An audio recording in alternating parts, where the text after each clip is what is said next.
இந்த news paper வந்து யார் யார் பார்த்த வேலைன்னு தெரில.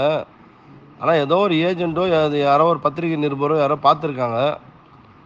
அதில் வந்து பொய் இல்லைன்னு மட்டும் யாரும் சொல்லாதீங்க. ஒரு சில பேர் மட்டும் தான், எல்லாருமே நான் சொல்லலை. ஒரு சில பேர் தான். ஒரே பிரான்ச்சில் 10 பேர் இருப்பீங்க. இந்த 10 பேருமே வந்து நான் வந்து மென்ஷன் பண்ணி சொல்லலை. நான் சொல்லலை, சாரி, அந்த பேப்பரில் சொல்லலை. பிரான்ச் வைஸாக எதுவும் சொல்லியிருக்கானுங்க. அதுவும் ஒரு சில பிரான்ச் வந்து அம்புக்குறி விட்டே சொல்லியிருக்கானுங்க. எந்தெந்த பிரான்ச்சில் என்னென்ன ஸ்கேம் நடந்தது எல்லாம் உங்களுக்கு தெரியும். ஒரு சில மேனேஜர்ஸ் இதை பார்த்துட்டு வேறு எனக்கு ஃபோன் பண்ணாங்க. எனக்கு விஷயமே இப்போ தான் தெரியும், படித்து பார்த்தேங்க இப்போ தான். யார் பண்ண வேலைன்னு தெரில. அதை பற்றி ஒன்றும் உங்களுக்கும் பிரச்சனை கிடையாது, எனக்கும் பிரச்சனை. அதை பற்றிலாம் நீங்கள் யாரும் ஒரி பண்ணிக்காதீங்க. முதல்ல குரூப்பில் வந்து மேனேஜர்ஸ் வந்து வாயை திறந்து பேசுங்க. அந்த பேப்பரில் போட்ட மாதிரி பதுங்கி பதுங்கி ஒளிஞ்சு வாழாதீங்க. வெளியில் வாங்க, குரூப்லேருந்து முதல்ல வெளியில் வாங்க. வெளியில் வந்தால் தான் வந்து நீங்களாம் உண்மையான ஆளுன்னு தெரியும். நீங்கள் பதுங்க திருடிட்டு போயிட்டு இருந்தால் சொல்லுவாங்க எல்லோரும். முதல்ல வெளியில் வாங்க. வெளியில் வந்து ஏஜென்ட்கிட்ட பேசுங்க. குரூப் இந்த பிரச்சனை எப்படி சால்வ் பண்ணணும்னு பேசுங்க. அதெல்லாம் விட்டுட்டு எவனுமே வராமல் இருந்தீங்க, எப்படின்னா போட்டு எவனா அடிச்சுன்னு போட்டோம் போனீங்கன்னா நாளைக்கு பேப்பரில் பேரோட வந்துடும். அப்படி தான் பண்ணுவாங்க அடுத்த முறை ஏஜென்ட்டு. மாம்பழம் பிரான்ச்சில் இவன்லாம் திருடன், என்ன வெம்பாகம் பிரான்ச்சில் இவன்லாம் திருடன், அப்படி பேரோட வந்து போட்டுருவானுங்க. போட்ட பிறகு எல்லாம் வீட்டாண்ட வந்து நிற்பாங்க. இந்த மாதிரி பிரச்சனைகள்லாம் உள்ளாகாதீங்க. எல்லா பிரச்சனையும் எல்லா தண்டனையும் நான் அனுபவிச்சுட்டேன். நான் அனுபவிச்சது நீங்கள் அனுபவிக்கக்கூடாதுன்னு நான் இன்றைக்கி வரைக்கும் நினச்சின்னு இருக்கேன். சொல்கிறது செஞ்சிருப்பாங்க. உங்களை வந்து கல் உடைக்க சொல்லலை. வெயிலில் நின்று வந்து இந்த லோடாக மூட்டை ஏற்றி போட சொல்லலை. ஈஸியான வேலை தான் சொல்கிறேன். இருக்கிற பிரச்சனையை சால்வ் பண்ணணும். அஜித், எதுக்கு இந்த ரோஜாலாம் அனுப்புகிற? நீ என்ன தான் நினச்சி காமெடியாக பண்ணுறீங்க? நீ கையில் ஃபுல்லாக ரோஜா அனுப்புகிற. அந்த பொண்ணு தான் பேசுது சேர் பிரான்ச்சில். யார் பேசுகிறீங்க? அந்த பொண்ணுக்கு வாய்ஸ் இருக்கோ இல்லையோ, ஏதோ ஒன்று பேசுது. காஞ்சனாமா பேசுகிறாங்க, வேறு யார் பேசுகிறாங்க? மொத்தம் ஒரு மேனேஜர் வரது கிடையாது. செய்யாரில் அத்தனை மேனேஜர் இருந்து என்ன பிரயோஜனம்? காலரை தூக்கி விட்டு ஏன் கம்பெனி, எங்கள் அண்ணன் கம்பெனி சொல்கிறவங்களாம் எங்கே போயிட்டாங்க? இதில் ஊரில் தாயபாஸ் விளையாடுறதுக்கும் உடம்பு சரியில்லைன்னு சொல்லிட்டா விட்ருவாங்களா? இதெல்லாம் நல்லது கிடையாது. தப்பு நடந்து போச்சு, ஏதோ ஒன்று முடிஞ்சு போச்சு. எல்லாருமே இதில் வந்து இது தப்பு பண்ணவும் சரி, தப்பு பண்ணாதவும் சரி, எல்லோரும் உள்ளே இறங்கி வேலை செஞ்சால் மட்டும் தான் இதுலேருந்து வெளியில் வர முடியும். நம்ம மாடுன்னு அமைதியாக இருந்தால் ஓடி ஒளிஞ்சிங்கன்னா பிரச்சனை ஆகும். அதே மாதிரி லாஸ்ட் வீக்கு முருகன் வீட்டில் 10 பேர் போயிடுறான் மெட்ராஸ்லேருந்து. அவர் கூட வந்து ராஜா வீட்டில் விட்டாரான். அவன் ஒய்ஃப் ஃபோன் பண்ணி சொல்கிறாங்க. ஒரு ஃபோன் பண்ணி அட்டன் பண்ணி பேசலாம். அதே மாதிரி சிலம்பு ஃபோன் பண்ணால் எடுக்கிறதே, குரூப்பில் வந்து பேசுகிறதே கிடையாது. என்ன அப்டேட்டு, சேத்பட்டில் இந்த எப்போ மீட்டிங் போடலாம், இத்தனை மேனேஜர் செலக்ட் பண்ண சொன்னேன், கலைவாணன் தவிர ஒருத்தர் அனுப்பலை தெரியும். அதே மாதிரி ஒரு சில மேனேஜரு ஏஜென்ட்டுக்கு சப்போர்ட்டாக பண்ணுறீங்கன்னா கம்பெனி வந்து ரொம்ப லாஸ் ஆகலை. கம்பெனி வந்து லாக் பண்ணிட்டாங்க. 2 விஷயம் இருக்குது. கம்பெனி லாக் பண்ண கம்பெனியை எப்படி மீட்டுறது பார்க்கணும். நீங்கள் அதை விட்டுட்டு எந்த கிராம் கூட ஒரு வெள்ளி அனௌன்ஸ் பண்ணதுக்கு அவ்வளோ ஆர்கியூமெண்ட் பண்ணுறீங்க. நீங்கள் எப்படி வந்து அடுத்த லெவலுக்கு வந்து கம்பெனி வந்து சப்போர்ட்டாக இருப்பீங்க? ஒருத்தனை வந்து ஆடிட்டிங் பண்ண வாடானா, எனக்கு மட்டன் பிரியாணி தான் வேணும், சில்லி சிக்கன் தான் வேணும் அப்படின்னு கேட்குறானுங்க. கம்பெனி மூணு டைமில், கம்பெனி ரன்னிங் டைமில் செலவு கணக்கு வந்து கொடுப்பீங்களே, செலவு கணக்கு எவ்வளோ செலவு பண்ணேன்னு சொல்லி நான் கேட்டேன். நீங்கள் செலவு பண்ணிட்டு மிச்சர் பணத்தை தானே நான் வாங்கினேன். நீ ஏன் பிரியாணி சாப்பிட்டா, நீ ஏன் வந்து ஜூஸ் குடிச்ச நான் கேட்டேன். செலவுன்னு சொல்லி மொத்தமாக போடுவீங்க. ஒரு உதவியும் வந்து கேட்டால் சந்தர்ப்ப சூழ்நிலையும் புரிஞ்சிக்காமல் பேசுகிறது. ஏஜென்ட்டுக்கு வந்து எவ்வளோ கொடுத்தாலும் வந்து அவங்க வந்து சாட்டிஸ்ஃபேக்ஷன் ஆக மாட்டாங்க. நம்ம நிறைய கொடுத்துருவோம். கொடுத்து தான் நம்ம வந்து கேட்குறாங்களே, இவ்வளோ பணம் எங்கே போச்சுன்னு சொல்லி கொடுத்ததெல்லாம் வந்து எங்கே தெரியாது. கொடுத்ததெல்லாம் தெரியாதா? பணம் வாங்கி நம்ம வந்து பதுக்க வச்சுக்கணும். எல்லா மேனேஜரும் வந்து கொடுக்கும்போது எல்லாமே அப்பப்போ பர்ச்சேஸ் பண்ணி தானே கொடுத்துருந்தோம். பணம் வந்து கட்டு போகிறதுக்கும் டைம் பாதி கட்டில் கூட எடுத்துன்னு போய் சேர்த்து கொடுப்போம். மளிகை சாமான் கடைக்கு கொடுப்போம். பாத்திரத்தை ஆர்டர் பண்ணுவோம். கை வர காசு எல்லாத்தையும் தானே பண்ணியிருந்தோம். எவன் வந்து மூட்டை கட்டி பதுக்கி எடுத்துன்னு போயிட்டான்? நீங்கள் யாரா எடுத்துன்னு போயிட்டீங்களா பதுக்கி? வந்து பேசுங்க, குரூப்பில் பேசுங்க.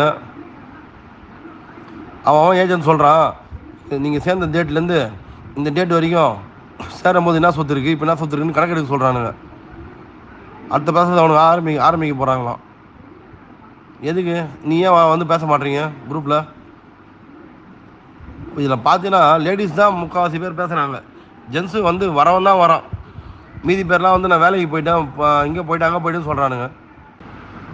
இங்கே போய்ட்டு அங்கே போய்ட்டுன்னு சொன்னால் அந்த பிரச்சனை எப்படி தான் முடிகிறது? முக்கால்வாசி லேடிஸ் மேனேஜர் தான் வந்து பேசின்னு இருக்காங்க குரூப்பில். ஜென்ஸ் மேனேஜர்லாம் எங்கே போனானுங்க? ஒரு 4-5 பேர் தான் திருப்பி பேசுகிறாங்க. வேலைக்கு போய்ட்டு தான் திருக்கூட தான் வேலைக்கு போய்ட்டார். 10 முறை ஃபோன் அடிக்கிறதுனால ஃபோன் அட்டன் பண்ணி பேச முடியல. கரெக்டாக வேலை இருக்குது. ஏன் கோபி பேசலையா? தியாகராஜ் பேசலையா? எல்லாம் பேசுகிறாங்க. மற்ற மேனேஜர் சூர்யா சீனியர் மேனேஜர், அவர் ஒரு மேனேஜர், அவர் பேசுகிறாரு. ஒரு சில மேனேஜர்ஸ் மட்டும் தான் காலேஜா எவ்வளோ திட்டு வாங்கினாலும் கஸ்டமர்கிட்ட பேசுகிறாரு அவர். மற்ற மேனேஜர் இவ்வளோ தான் மேனேஜர் சார், வெறும் 4-5 பேர் தான் ஜென்ஸ் மேனேஜராக. மீதி பேர்லாம் எம்சிலாம் எங்கே தான் போனான்னு தெரில. ஆள் ஒரு மேனேஜர் கஸ்டமர்கிட்ட பேசவும் தெரில, எதுவும் தெரில. தப்பிக்கிறது மட்டும் அசிங்கமாக திட்டுறது, தப்பிக்கிறது, ஓனரை காட்டி கொடுக்குறது. ஓனர் இல்லை அதனால் திட்டம் என்ன தெரிஞ்சிட போகுது? கஸ்டமர்கிட்ட பேசும்போது பார்த்து பேசுங்க. எல்லாருமே ரெக்கார்டிங் பண்ணுறாங்க. வாட்ஸ்அப் காலில் பேசுனா கூட இன்னொரு ஃபோனை வச்சு ரெக்கார்டிங் பண்ணுறாங்க. பேசுறது பக்கமாக பேசுங்க. தப்பு வந்து இன்னொருத்த மேலே சொல்லாதீங்க. தயவு செஞ்சு உங்கள் மேலே தப்பும் வந்து காமிக்காதீங்க. ஜென்ரலாக பேசுங்க. நீங்கள் தப்பிக்கிறதுக்கு இவனை அவனை என்ன போட்டு கொடுத்தீங்கன்னா கடைசியாக உங்களுக்கு தான் தப்பாயிடும். அது எடுத்துக்காட்டு எம்சி பண்ண வேலை தான். முதல்ல எல்லாமே இருக்கிற வந்து ஏஜென்ட்ஸை வந்து குரூப்பில் உங்கள் குரூப்பை நீங்கள் கண்ட்ரோலில் வச்சிங்கன்னா எந்த பிரச்சனையுமே வராது. ஒருத்தன் கூட வந்து பேசுறதே கிடையாது. குடோனில் வேலை செய்ய தமிழ்லாம் வந்து பேசுகிறான் உள்ள. அவனுக்கு என்ன தெரியும் ஃபண்டை பற்றி? அவன் வந்து பேசலையா? அன்சாரி பைக் என்ன தெரியும்? ஃபண்டு கலெக்ஷன் அவராக போனார். ஓட்டர் வேலையை பார்த்துருந்தாரு, குடோனில் பார்த்துருந்தாரு, அவரும் பேசுகிறாரு. இதில் மெயினாக வேலை செஞ்ச மேனேஜர் ஒருத்தவங்களும் பேச மாட்டீங்க. ஒரு பேப்பரில் வந்ததுக்கு இவ்வளோ பேசுகிறீங்க. நாளைக்கு ஏஜென்ட்னா வீட்டாண்ட வந்து என்ன பண்ணுவீங்க? உங்களுக்கு தான் பிரச்சனை வரும். எத்தனை இதுவும் நான் வந்து பேசி வச்சுருக்கேன் தெரியுமா ஏஜென்ட் கிட்ட? உங்களுக்கு என்ன தெரியும்? எதுவுமே பிரச்சனை நடக்கலன்னு சொல்லி நீங்கள் சைலண்டாக இருக்கீங்களா? எத்தனை மட்டும் நான் பேசுகிறேன்னு தெரியும். காஞ்சனாமாவுக்கு தெரியும். காஞ்சனாமா மட்டும் கிடையாது, இன்னும் நிறைய ஏஜென்ட் கிட்ட இருக்காங்க. ஆர்னியில் ஒரு டீம் வச்சுருக்கேன். எல்லா பிரான்ச்லேயும் எல்லா ஏஜென்ட்கிட்ட பேசின்னு இருக்கேன்.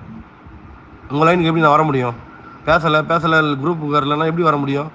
நான் இருக்கிற மெயின் பிரச்சனையை முடிக்கிட்டா இல்லை உங்கள்கிட்ட ஆர்குமெண்ட் பண்ணுறதா?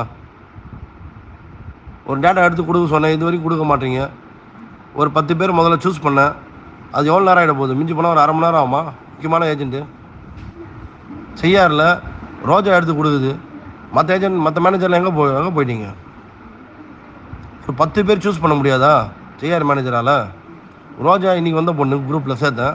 அந்த பொண்ணு டேட்டா எடுத்து எனக்கு அனுப்புது. ஃபார்வர்ட் பண்ணுறேன் பாருங்க. இவர் பேசுகிறார் டேனியல், ஒரு நாளைக்கு 4 முறை 5 முறை ஃபோன் அடிக்கிறாரு. நம்மளுக்கு வாசம், நம்ம கம்பெனிக்கு வாசம்.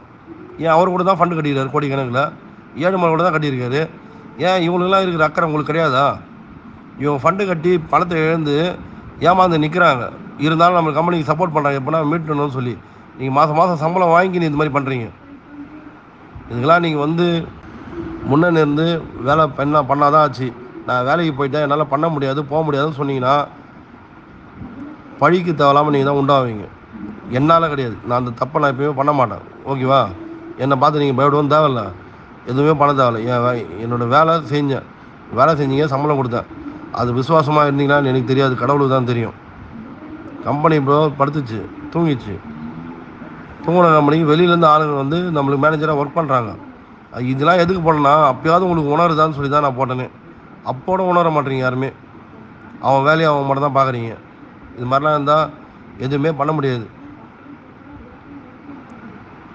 நீங்கள் முன்னே வந்து பண்ணுற வரைக்கும் எந்தெந்த மேனேஜர்லாம் முன்னே வந்து பண்ணுறீங்களோ உங்கள் பிரச்சனையை நீங்கள் தான் வந்து ஈஸியாக சமாளிக்க முடியும். எவனும் வரமாட்டான் கிட்ட, பிரச்சனையும் முடிக்கலாம். நீங்கள் வராமல் கடைசி வரைக்கும் வெளியில் ஒதுங்கி போனீங்கன்னா கண்டிப்பாக வந்து பிரச்சனை பெருசாக வந்து நீங்கள் தான் வந்து ஃபேஸ் பண்ணணும். அதுவும் தயாராகிடுங்க.